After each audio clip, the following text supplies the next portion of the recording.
आइए आज सुनते हैं एडविन लेफेवेरे द्वारा लिखित book reminiscence of A stock operator का तीसरा चैप्टर।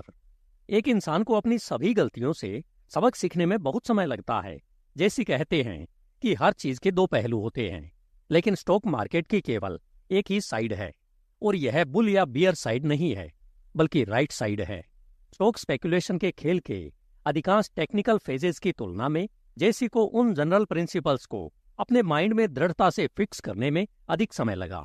जेसी का कहना है कि उन्होंने ऐसे लोगों के बारे में सुना है जो काल्पनिक डॉलर के साथ यह साबित करने के लिए स्टॉक मार्केट में काल्पनिक संचालन करके अपना मनोरंजन करते हैं कि वे कितने सही हैं। कभी कभी ये घोस्ट गैम्बलर लाखों कमा लेते हैं। इस तरह से सवार बनना बहुत आसान है। यह उस आदमी की पुरानी कहानी की तरह है जो अगले दिन द्वंद्व युद्ध लड़ने जा रहा है। उनके दूसरे मन ने उनसे पूछा, क्या आपका शॉट अच्छा है? ठीक है, द्वंद्ववादी ने कहा। मैं एक वाइन ग्लास को 20 घूंटों में बड़ी ही शांति के साथ शिप शिप करके पीता हूं। यह बहुत अच्छा है, दूसरे ने प्रभावित होकर कहा। लेकिन क्या आप उसी वाइन ग्लास को तब इसी तरह से पी सकते हैं जब लोडेड पिस्टल सीधे आपके दिल पर तनी हुई हो? जैसे को अपने पैसे से अपनी राय का समर्थन करना चाहिए। उनके नुकसान ने उन्हें सिखाया है कि उन्हें तब तक आगे बढ़ना शुरू नहीं करना चाहिए जब तक उन्हें यकीन न हो जाए कि उन्हें पीछे नहीं हटना पड़ेगा। लेकिन अगर वे आगे नहीं बढ़ सकते तो वे बिल्कुल भी नहीं हिलते। जैसी का इससे यह मतलब नहीं है कि इंसान को गलत होने पर अपने नुकसान को लिमिटेड नहीं करना चाहिए। उसे बेशक करना चाहिए, लेकिन इससे अनिर्णय पैदा नहीं होना चाहिए। अपने पूरे जीवन में जैसे ने गलतियां की है, लेकिन पैसे खोने में उन्होंने एक्सपीरियंस प्राप्त किया है और बहुत सारी सीख भी पाई है। उन्हें कई बार फ्लैट ब्रेक का सामना करना पड़ा है, लेकिन उनका लॉस कभी भी कंप्लीट लॉस नहीं रहा, अन्यथा वे अब यहां नहीं होते। उन्हें खुद पर विश्वास था और वे हमेशा से जानते थे कि उन्हें एक और मौका मिलेगा और वे वही गलती दूसरी बार नहीं दोहराएंगे। अगर किसी व्यक्ति को इस खेल से आजीविका कमाने की उम्मीद है तो उसे खुद पर और अपने निर्णय पर विश्वास करना चाहिए। इसलिए जैसी टिप्स पर विश्वास नहीं करते। यदि वे स्मिथ की टिप पर स्टॉक खरीदते हैं तो उन्हें वही स्टॉक स्मिथ की टिप पर बेचना होगा। वे उस पर निर्भर हो गए हैं। मान लीजिए कि सेलिंग टाइम आने पर स्मिथ छुट्टियों पर है। नहीं सर, कोई भी उस चीज से बड़ा पैसा नहीं कमा सकता जो कोई उसे करने के लिए कहता है। जैसे एक्सपीरियंस से जानते हैं कि कोई भी उन्हें कोई टिप या सीरीज ऑफ टिप्स नहीं दे सकता है जो उनके अपने डिसीजन से अधिक पैसा कमा सके। जब वे सही थे तो बड़ी रकम कमाने के लिए समझदारी से खेल खेलना सीखने में उन्हें 5 साल लग गए। जेसी के पास उतने दिलचस्प अनुभव नहीं थे जितना आप सोच सकते हैं। उनका मतलब है कि अनुमान लगाना सीखने की प्रोसेस यानी स्पेकुलेशन लोकेशंस इस दूरी पर बहुत नाटकीय नहीं लगती है। वे कई बार दिवालिया हुए और यह कभी सुखद नहीं था, लेकिन जिस तरह से उन्होंने पैसे खोए हैं उसी तरह हर कोई वॉल स्ट्रीट में पैसा खोता है। स्पेकुलेशन एक कठिन और कोशिश करने वाला बिजनेस है और एक स्पेकुलेटर को हर समय काम पर रहना चाहिए, अन्यथा उसके पास जो भी है वह भी जल्द ही छिन जाएगा। जेसी का काम, जैसा कि फ्लर्टन में शुरुआती हार के बाद उन्हें पता होना चाहिए था, कि बहुत सरल था। बस स्पेकुलेशन को दूसरे एंगल से देखना। लेकिन उन्हें नहीं पता था कि खेल में बकेट शॉप से सीखने के अलावा और भी बहुत कुछ है। वहां उन्हें लगा कि वे खेल को हरा रहे हैं, जबकि वास्तव में वे केवल शॉप को हरा रहे थे। साथ ही बकेट शॉप में ट्रेडिंग करने से उनमें टेप रीडिंग एबिलिटी और मेमोरी की ट्रेनिंग दोनों बहुत मूल्यवान रही है। ये दोनों चीजें उनके लिए आसान हो गई।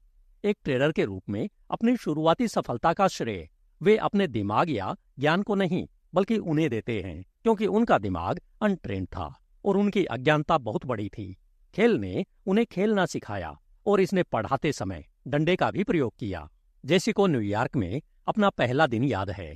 उन्होंने आपको बताया था कि कैसे बकेट शॉप ने उनका बिजनेस लेने से इनकार करके उन्हें एक प्रतिष्ठित कमीशन हाउस की तलाश करने के लिए प्रेरित किया। जिस ऑफिस में उन्हें पहली नौकरी मिली उसमें से एक लड़का न्यूयॉर्क स्टॉक एक्सचेंज के मेंबर हार्डिंग ब्रदर्स के लिए काम कर रहा था। वे सुबह इस शहर में पहुंचे और उसी दिन दोपहर 1 बजे से पहले उन्होंने फर्म में एक अकाउंट खोला और ट्रेडिंग करने के लिए तैयार थे। जैसे ने आपको यह नहीं बताया कि वहां ट्रेडिंग करना उनके लिए कितना नेचुरल था, जैसा कि उन्होंने बकेट शॉप में किया था, जहां से केवल स्पेकुलेशंस पर बेट लगाना और प्राइसेस में छोटे लेकिन निश्चित बदलावों को पकड़ना था। किसी ने वे एसेंशियल डिफरेंसेस को पॉइंट आउट करने या जैसे को सही करने की पेशकश नहीं की। अगर किसी ने उनसे कहा होता कि उनका तरीका काम नहीं करेगा, तो भी उन्होंने खुद को आश्वस्त करने के लिए इसे आजमाया होता, क्योंकि जब वे गलत होते हैं तो केवल एक ही चीज उन्हें इस बारे में आश्वस्त करती है, और वह है पैसा खोना। और वे तभी सही हैं जब वे पैसा कमाते हैं। यही तो स्पेकुलेशन है। वे उन दिनों काफी जीवंत जीवन बिता रहे थे और मार्केट बहुत एक्टिव था। यह हमेशा एक साथी को खुश करता है। उन्हें तुरंत घर जैसा महसूस हुआ। उनके सामने पुराना परिचित कोटेशन बोर्ड था, जो उस भाषा में बात कर रहा था जो उन्होंने 15 साल की उम्र से पहले सीखी थी। वहां एक लड़का बिल्कुल वही काम कर रहा था जो वे पहले ऑफिस में करते थे, जहां उन्होंने काम किया था। वहां कस्टमर थे, वही पुराने झुंड बोर्ड को देख रहे थे या टिकर के पास खड़े होकर कीमतें बता रहे थे और मार्केट के बारे में बात कर रहे थे। सभी मशीनरी दिखावे के लिए वही थी जिसके वे आदी थे। यह वही माहौल था जिसमें उन्होंने तब से सांस ली थी जब उन्होंने बर्लिंगटन में अपना पहला स्टॉक मार्केट में पैसा कमाया था, यानी $3.12। एक ही तरह के टिकर और एक ही तरह के ट्रेडर, इसलिए एक ही तरह का खेल। और याद रखें, वे केवल 22 साल के थे। उन्हें लगता है कि वे खेल को ए से जेड तक जानते हैं। उन्हें ऐसा क्यों नहीं करना चाहिए? उन्होंने बोर्ड को देखा और कुछ ऐसा देखा जो उन्हें अच्छा लगा कि यह सही बिहेव कर रहा है। जेसी ने 84 पर 100 शेयर खरीदे। वे आधे घंटे से कम समय में 85 पर आउट हो गए। फिर उन्होंने कुछ और देखा जो उन्हें पसंद आया और उन्होंने फिर वही किया। बहुत ही कम समय में 3/4 पॉइंट नेट ले लिया। उन्होंने अच्छी शुरुआत की, है ना? अब इसे मार्क करें। उस दिन एक प्रतिष्ठित स्टॉक एक्सचेंज हाउस के कस्टमर के रूप में उनका पहला दिन, और उस समय केवल 2 घंटे उन्होंने अंदर और बाहर जंपिंग करते हुए स्टॉक के 1100 शेयरों में बिजनेस किया। और उस दिन की कार्रवाई का टोटल रिजल्ट यह हुआ कि उन्हें ठीक $1100 का नुकसान हुआ। कहने का तात्पर्य है कि उनके पहले प्रयास में उनका लगभग आधा स्टैक बेकार हो गया। और याद रखें, कुछ ट्रेडों ने उन्हें लाभ दिखाया, लेकिन उन्होंने पूरे दिन में $1100 माइनस कर लिए। इससे जेसी को कोई चिंता नहीं हुई, क्योंकि वे यह नहीं देख सके कि उनके साथ कहाँ कुछ गलत था। उनकी मूव भी काफी अच्छी थी, और अगर वे पुरानी कॉस्मोपॉलिटन शॉप में ट्रेडिंग कर रहे होते तो वे और भी बेहतर तरीके से टूट जाते। उनके 1100 गायब हुए डॉलर ने उन्हें स्पष्ट रूप से बताया कि मशीन वैसी नहीं थी जैसी होनी चाहिए थी, लेकिन जब तक मशीन बनाने वाला ठीक था तब तक स्टू बनाने की कोई जरूरत नहीं थी। 22 की उम्र में इग्नोरेंस यानी अज्ञानता कोई स्ट्रक्चरल डिफेक्ट नहीं है। कुछ दिनों के बाद उन्होंने अपने आप से कहा, मैं यहाँ इस तरह ट्रेड नहीं कर सकता, टिकर उस तरह से मदद नहीं करता जैसा उसे करना चाहिए। लेकिन उन्होंने बिस्तर पर पड़े बिना इसे ऐसे ही जाने दिया। जब तक उन्हें साफ नहीं कर दिया गया तब तक उन्होंने इसे अच्छे और बुरे दिनों में जारी रखा। वे बूढ़े फ्लर्टोन के पास गए और उससे उनके लिए $500 का दाम लगाया, और वे सेंट लुइस से वापस आए। जैसा कि उन्होंने आपको बताया था, जेसी ने वहां बकेट शॉप से पैसे बनाए, एक ऐसा खेल जिसे वे हमेशा जीतते थे। जेसी ने अधिक सावधानी से खेला और कुछ समय तक बेहतरीन प्रदर्शन किया। जैसे ही वे आसान परिस्थितियों में आए तो उन्होंने बहुत अच्छी तरह से जीना शुरू कर दिया। उन्होंने दोस्त बनाए और अच्छा समय बिताया। याद रखें, वे 23 साल के भी नहीं थे। वे न्यूयॉर्क में बहुत अकेले थे। उनकी जेब में आसान पैसा था और दिल में यह विश्वास था कि वे नई मशीन को समझने लगे हैं। वे एक्सचेंज के फ्लोर पर अपने ऑर्डर के एक्सटर्नल एजुकेशन के लिए छूट दे रहे थे और अधिक सावधानी से आगे बढ़ रहे थे। लेकिन वे अभी भी टेप से चिपके हुए थे, यानी वे अभी भी जनरल एक्सपीरियंस को इग्नोर कर रहे थे। और जब तक उन्होंने ऐसा किया, वे अपने खेल में एग्जैक्ट ट्रबल का पता नहीं लगा सके। आपको पता है कि सबने 1901 के बड़े मूव में भाग लिया था और जेसी ने उसमें बहुत पैसा कमाया था। यह एक लड़के के लिए बहुत बड़ी जीत थी। क्या आपको वो समय याद है? उस समय देश की समृद्धि अभूतपूर्व थी। हम न केवल इंडस्ट्रियल कंसोलिडेशन और कैपिटल के कॉम्बिनेशन के ऐसे युग में पहुंचे जिसमें उस समय तक लोगों के पास जो कुछ भी था उसे दांव पर लगा दिया और जनता स्टॉक मैड हो गई। पिछले फ्लश समय में जेसी ने सुना है कि वॉल स्ट्रीट 250,000 शेयर दिनों का दावा करता था, जब $25 मिलियन के बराबर मूल्य की सिक्योरिटीज का आदान प्रदान होता था। लेकिन 1901 में हमारे पास 3 मिलियन शेयर वाला दिन था। हर कोई पैसा कमा रहा था। स्टील क्राउड, शहर में आई करोड़पतियों की भीड़, जिन्हें शराबी नाविकों के अलावा पैसे की कोई परवाह नहीं थी। एकमात्र खेल जिसने उन्हें संतुष्ट किया वह था स्टॉक मार्केट। हमारे पास स्ट्रीट के अब तक देखे गए सबसे बड़े हाई रोलर्स में से कुछ थे। बैठिए मिलियन प्रसिद्धि वाले जॉन डब्ल्यू गेट्स और उनके दोस्त जैसे जॉन ए ड्रेक, ओएल स्मिथ और बाकी। रीड लीड्स मूर की भीड़ जिन्होंने अपने स्टील होल्डिंग्स का कुछ हिस्सा बेच दिया और प्राप्त आय से महान रॉक आइलैंड सिस्टम के स्टॉक का एक्चुअल मेजॉरिटी ओपन मार्केट में खरीदा।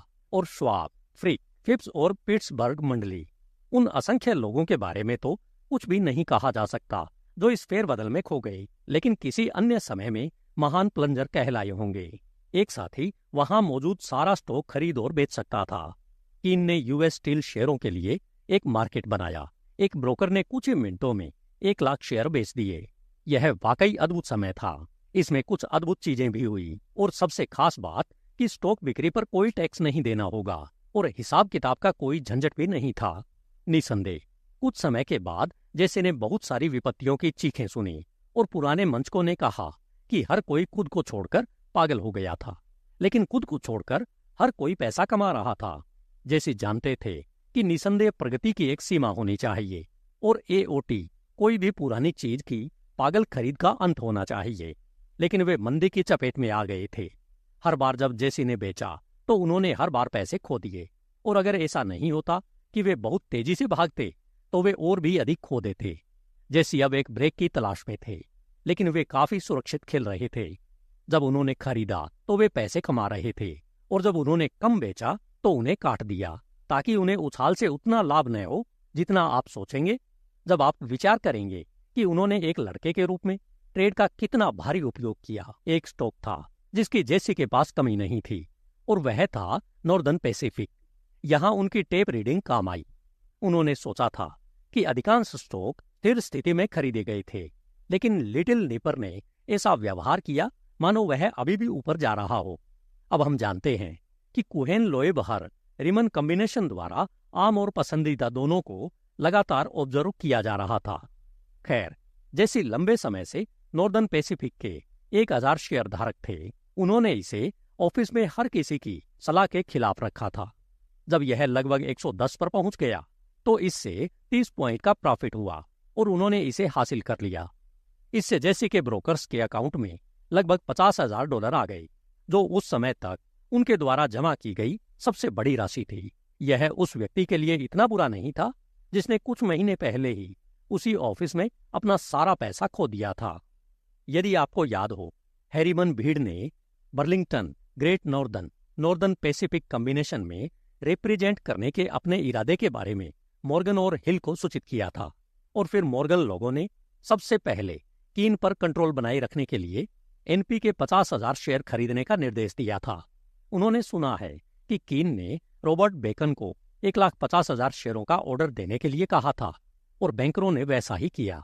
इस सभी के दौरान कीन ने अपने एक ब्रोकर एडी नार्टन को एनपी की भीड़ में भेजा और उसने स्टॉक के 1 लाख शेयर खरीद लिए। इसके बाद एक और ऑर्डर आया, जैसी को लगता है 50,000 अतिरिक्त शेयर, और उसके बाद प्रसिद्ध कॉर्नर आया। 8 मई 1901 को मार्केट बंद होने के बाद पूरी दुनिया को पता चल गया कि फाइनेंशियल दिग्गजों की लड़ाई चल रही है। इस देश में पूंजी के 2 ऐसे कॉम्बिनेशंस ने कभी एक दूसरे का विरोध नहीं किया। मॉर्गन के विरुद्ध हैरीमैन, जो किसी इमूवेबल ऑब्जेक्ट से मिलने वाली एक इरिजिस्टेबल फोर्स थी। 9 मई की सुबह वहां लगभग $50,000 नकद थे, लेकिन कोई स्टॉक नहीं था। जैसा कि जेसी ने आपको बताया था, वे कुछ दिनों से बहुत बेरिश थे। आखिरकार उनके पास मौका था। वे जानते थे कि क्या होगा, एक भयानक ब्रेक और फिर कुछ अद्भुत सौदेबाजी। उन लोगों के लिए क्विक रिकवरी और बड़ा मुनाफा होगा जिन्होंने मोल भाव किया था। इसे समझने के लिए शेरलॉक होम्स की जरूरत नहीं पड़ी। हमें उन्हें आते जाते पकड़ने का मौका मिलने वाला था, न केवल बड़ी रकम के लिए बल्कि निश्चित रकम के लिए भी। सब कुछ वैसा ही हुआ जैसा जेसी ने सोचा था। वे बिल्कुल ही खत्म हो चुके थे। उन्होंने अपना सारा पैसा खो दिया। उन्हें किसी ऐसी चीज से मिटा दिया गया जो असामान्य थी। यदि असामान्य कभी घटित ही नहीं हो तो लोगों में कोई अंतर नहीं होगा और जीवन में कोई आनंद नहीं रहेगा। खेल महज जोड़ घटाव का मामला बनकर रह जाएगा। यह हम में से एक दौड़ने वाले बही खातेदारों की जाति बना देगा। अनुमान लगाने से ही मनुष्य की मस्तिष्क शक्ति का विकास होता है। बस यही विचार करें कि सही अनुमान लगाने के लिए आपको क्या करना है। जैसा कि जेसी ने उम्मीद की थी, मार्केट काफी उबल गया, लेन देन बहुत बड़े थे और उतार चढ़ाव अभूतपूर्व थे। उन्होंने मार्केट में बिक्री के बहुत सारे ऑर्डर दिए। जब उन्होंने शुरुआती कीमतें देखी तो उन्हें झटका लगा और ब्रेक बहुत भयानक थे। उनके ब्रोकर काम पर थे, वे सभी की तरह सक्षम और कर्तव्यनिष्ठ थे, लेकिन जब तक उन्होंने उनके आदेशों पर अमल किया तब तक स्टॉक 20 पॉइंट और टूट चुका था। टेप मार्केट से काफी पीछे था और बिजनेस की भारी भीड़ के कारण रिपोर्ट आने में धीमी थी। जब जेसी को पता चला कि जो स्टॉक उन्होंने ऑर्डर किया था वह तब बिक गया जब टेप में बताया गया कि कीमत मान लीजिए 100 थी और उन्होंने उनका मूल्य 80 पर बेच दिया, जिससे पिछली रात के बंद से कुल 30 या 40 पॉइंट की गिरावट आई। तो उन्हें ऐसा लगा कि वे उस लेवल पर शॉर्ट्स लगा रहे थे, जिससे उन्हें जिन शेयरों को खरीदने की योजना बनाई थी वे सस्ते दाम पर बेचे गए। बाजार सीधे चीन तक गिरने वाला नहीं था, इसलिए उन्होंने अपने शॉर्ट्स को ढकने और लंबी दूरी तय करने का फैसला किया। जेसी के ब्रोकर्स ने खरीदा, लेकिन उन्होंने उस लेवल पर नहीं खरीदा जिसने जेसी को मुड़ने पर मजबूर किया, बल्कि स्टॉक एक्सचेंज में प्रचलित कीमतों पर। जब उनके फ्लोरमैन को उनके ऑर्डर मिले, उन्होंने जेसी के अनुमान से औसतन 15 पॉइंट अधिक का भुगतान किया। एक दिन में 35 पॉइंट का नुकसान किसी के भी बर्दाश्त से अधिक था। टिकर ने मार्केट से इतना पीछे रहकर जेसी को हरा दिया। वे टेप को अपना सबसे अच्छा छोटा दोस्त मानने के आदी थे, क्योंकि यह जो उन्हें बताता था वे उसी के अनुसार दांव लगाते थे। लेकिन इस बार टेप ने उन्हें दोगुना परेशान कर दिया। प्रिंटेड और एक्चुअल कीमतों के बीच अंतर ने उन्हें परेशान कर दिया। यह उनकी पिछली असफलता का सब्लिमेंस था, वही चीज जिसने उन्हें पहले पीटा था। अब यह इतना स्पष्ट प्रतीत होता है कि ब्रोकर्स के एग्जीक्यूशन के बावजूद टेप पढ़ना पर्याप्त नहीं है। उन्हें आश्चर्य है कि उन्होंने तब अपनी परेशानी और उसके समाधान दोनों को क्यों नहीं देखा। जेसी ने इसे न देख पाने से भी बुरा किया। एग्जीक्यूशन की परवाह किए बिना वे अंदर और बाहर ट्रेड करते रहे। आप देखिए, वे कभी भी एक लिमिट के साथ ट्रेड नहीं कर सकते। उन्हें मार्केट के साथ अपने मौके लेने चाहिए। वे इसी चीज को हराने की कोशिश कर रहे हैं। हाँ, मार्केट को, किसी विशेष कीमत को नहीं। जब उन्हें लगता है कि उन्हें बेचना चाहिए तो वे बेच देते हैं। जब उन्हें लगता है कि स्टॉक ऊपर जाएगा तो वे खरीद लेते हैं।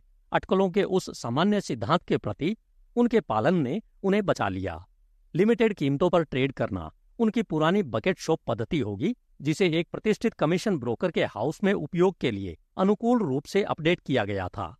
उन्होंने कभी यह जानना नहीं सीखा कि स्टॉक स्पेकुलेशन क्या है, लेकिन एक लिमिटेड अनुभव ने जो उन्हें बताया था कि वह एक निश्चित चीज थी, उस पर दांव लगाना जारी रखना चाहिए। जब भी उन्होंने टिकर पिछड़ने पर मार्केट में ट्रेड के अनुमान को कम करने के लिए कीमतों को लिमिटेड करने की कोशिश की, उन्होंने बस पाया कि मार्केट उनसे दूर हो गया। ऐसा इतनी बार हुआ कि उन्होंने प्रयास करना बंद कर दिया। वे आपको यह नहीं बता सकते कि उन्हें यह सीखने में इतने साल कैसे लग गए कि अगले कुछ कोटेशन क्या होने वाले हैं। इस पर दांव लगाने के बजाय उनका खेल यह अनुमान लगाना था कि बड़े पैमाने पर क्या होने वाला है। उनकी 9 मई की दुर्घटना के बाद उन्होंने एक मॉडिफाई लेकिन अभी भी डिफेक्टिव मेथड का उपयोग करके प्लग इन किया।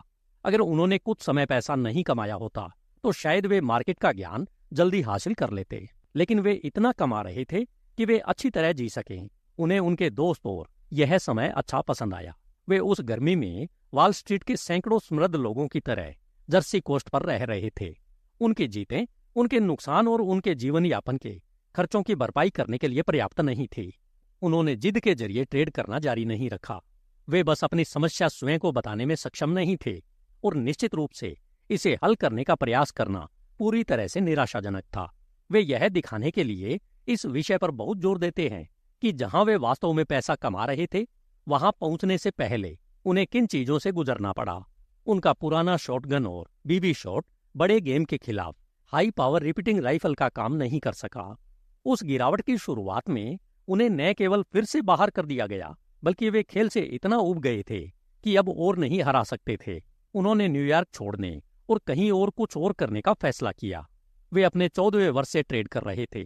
जब वे 15 साल के बच्चे थे तब उन्होंने अपना पहला $1000 कमाया था और अपना अगला $10,000 21 साल का होने से पहले कमाया था। उन्होंने एक से अधिक बार $10,000 का दाम लगाया और उन्हें खो दिया। न्यूयॉर्क में उन्होंने हजारों कमाए और उन्हें खो दिया।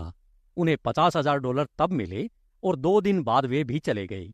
उनके पास कोई अन्य बिजनेस नहीं था और वे कोई अन्य खेल नहीं जानते थे। कई वर्षों के बाद वे वहीं वापस आ गए हैं जहां से उन्होंने शुरुआत की थी।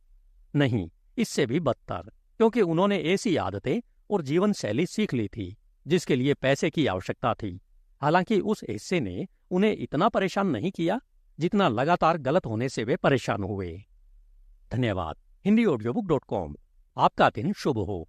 अगर आप इसे बिना ऐड के सुनना चाहते हैं तो HindiAudiobook.com पर अभी लॉगिन करें।